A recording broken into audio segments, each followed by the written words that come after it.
السلام علیکم خغو کتونکو مونږ نن یو ځل بیا د جاوید وفا ټي وي نه تاسو ته مخامخ راغلی یو چې موسم هم ډېر ښکلی دی او تاریاک صاحب را سره دی نو د دې نه بعد څه نوي اشعار اورو تاسو سره به شریک کوو. تاریاک صاحب نوی شعر دی جی وی زه دې په تمه او ته بېغمه ګرځې زه دې په تمه او ته بېغمه ګرځې ګور چې نور د چا په تمه ګرځې او تا خو ویل چې جدا کېږو به نه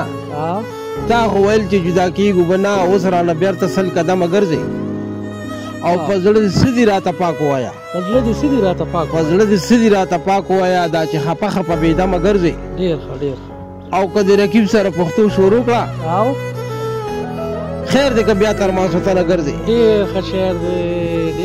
که د رقیب سره پښتو شروع کړه خیر دی که بیا تر ماسوتنه ګرځې او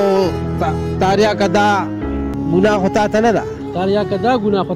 تاریاکه دا ګناه خو تا ته نه ده ولې خفهداري او چمه ګرځې ډېر ښه جي ډېر ښه ماشا دا بل شعر دی چې خبر شوم په حال د جانان زه لکه ګل دوړېدم په خزان زه ټوله شپه مې په ژړا او په چغو وځي چې رایاد کړم خپل ځان ته جانان زه او په زارې او په منت مې رضا نه شو کني هر څومره منمه تاوان زه او چې اشنا مې د رقیب په خوا کې ولید نو اوښکې ځکه څڅوم په ګریوان زه او زه تاریاک چې د اشنا شعرونه لیکم وچوم بیا د سیې کلمان زه وی تصویر دې جوړومه خو رنګونه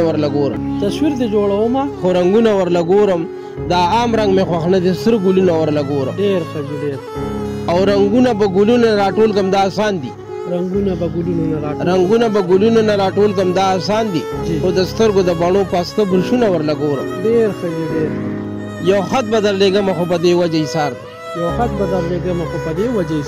یو خط به درلېږمه خو په دې وجه ایثار دی په سر کې د امین تاریاک شعرونه ورله ګورم یو خط به درلېږمه خو په دې وجه ایثار دی په سر کې د امین تاریاک شعرونه ورله ګورم